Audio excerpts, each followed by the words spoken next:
Hola, nosotros somos el equipo número 2, que está conformado por Mirna Saavedra, Melanie Leiva, Dana Aguilar, Ana Paula Cantú y Claudia Lisset Moreno.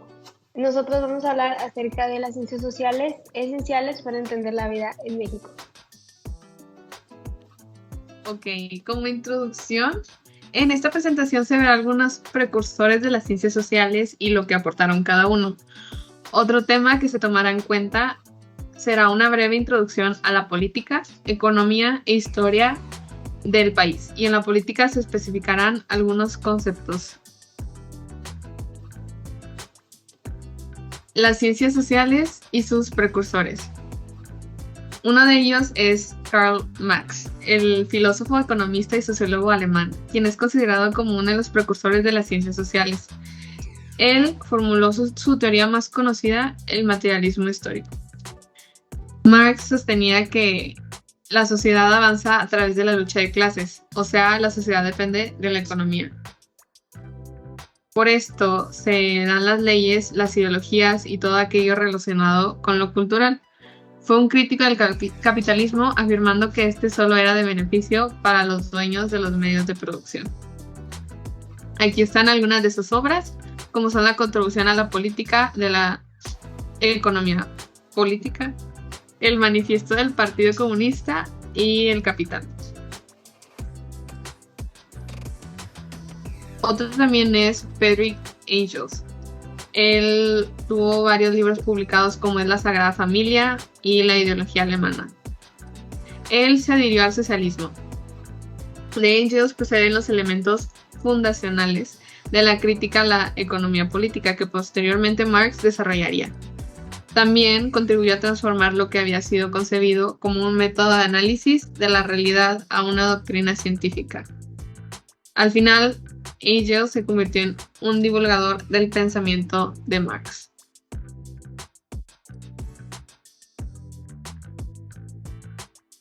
Ahora tenemos a Emil Durkheim, a quien se le considera uno de los padres de la sociología.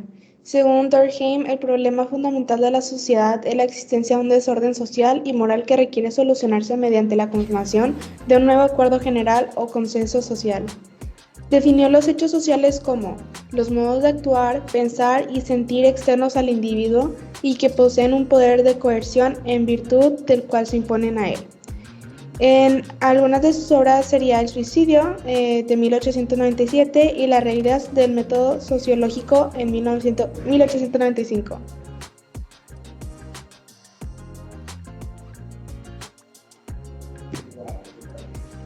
Por último tenemos a Max Weber, que en una de sus obras postula que las estructuras económicas y la lucha de clases tienen menos importancia que otros factores de naturaleza cultural, como la mentalidad religiosa, filosófica o incluso la ética. Asimismo, argumenta que la ética e ideas protestantes influyeron en el desarrollo del capitalismo del norte de Europa. Una de sus obras es La ética protestante y el espíritu del capitalismo, de 1905.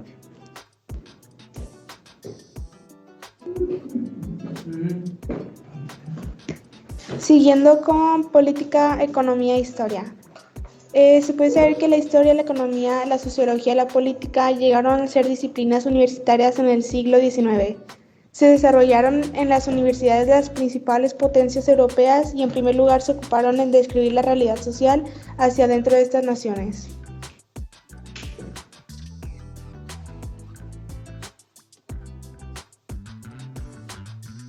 Ahora daremos un poco, indagaremos más acerca de estas tres facultades o tres conceptos que son la política, la economía y la historia. La política, según la RAE, es el arte, doctrina u opinión referente a los asuntos de Estado. Asimismo, la definen como la actividad de quienes rigen o aspiran a regir asuntos públicos, o sea, lo que es la organización de un Estado, cómo se va a mantener, quiénes van a ser los encargados de qué organización y estos cómo se van a dividir para mantener una sociedad armónica. El siguiente concepto sería economía, que es la ciencia que estudia los métodos más eficaces para satisfacer las necesidades humanas materiales.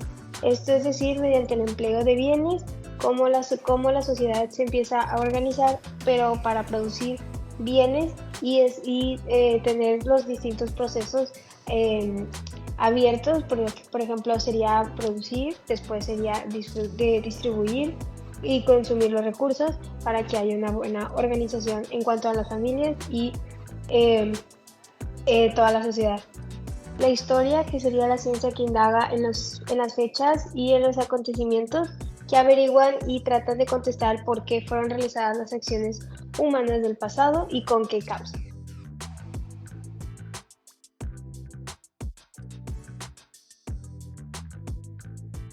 Después indagaremos un poco más acerca del primer concepto, que es la política. Para esto, en la política se desarrolló toda una teoría, pero primero tenemos que saber qué definición se le brindó a la política años atrás. Esta definición que se va a decir fue a continuación hecha por Maquiavelo, que dice: la política es un ejercicio del poder encaminada a la obediencia de los ciudadanos, de modo que constituir un Estado sustentable, el bien común vendrá por añadidura. O sea que el bien común sería como lo principal, pero pues que la política sería primero la organización para tener una satisfacción al final. Aquí viene que politicus, la palabra política, viene del latín politicus y a su vez se deriva del griego política, que se refiere a la cosa pública. Además del término polis, que como eran los griegos de la antigüedad, llamaban a lo que ahora se conoce como ciudad-estado.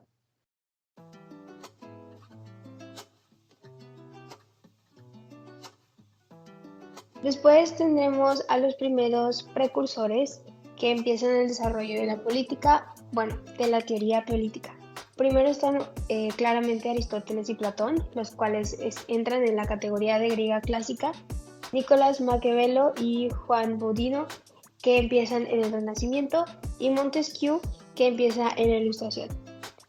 Primero vamos a empezar con Aristóteles. Aristóteles fue el principal que introdujo el animal político, que significa un miembro integrante de la polis, de la ciudad o estado, o un ciudadano animal social, en referencia a que el humano puede o tiene la capacidad natural de relacionarse políticamente, decidir, crear sociedades y organizar la vida en la polis o en las ciudades-estado.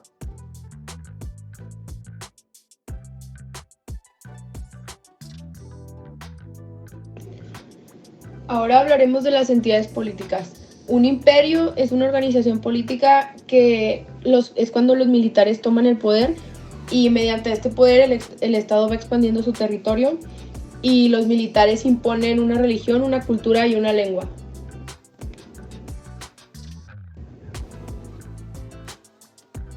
Después tenemos un reino, que esta palabra viene del latín regnum, que aquí esto se maneja mediante una monarquía, que hay un rey, que tiene una función protocolar actuando como símbolo de la unidad nacional, y este poder es hereditario, es decir, el rey tiene hijos y se le pasa al primer hombre de los hijos, y en caso de no haber un hombre, pues a la primer mujer.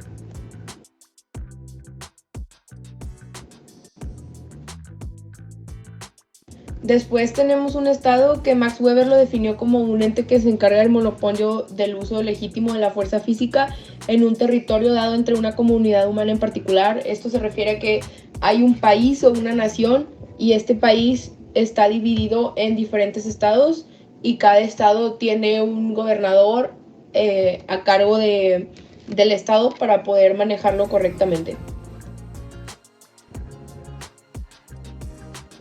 Por último tenemos una nación, que es básicamente un país, y en el mundo en general hay muchos países y la nación proporciona al Estado aquellos contenidos de identificación cultural, de adhesión emocional, de arraigo temporal, de que carece el Estado en cuanto a una organización política. Y Florencia asegura que el nacionalismo no es un sentimiento que emerge maduro. Las teorías del nacionalismo tienden a verlo así, pero no existe un análisis constante de cómo ha sido su evolución y cómo se ha desarrollado a partir de hacer conciencia a través de las experiencias y conflictos humanos relacionados con ideologías y percepción de la realidad.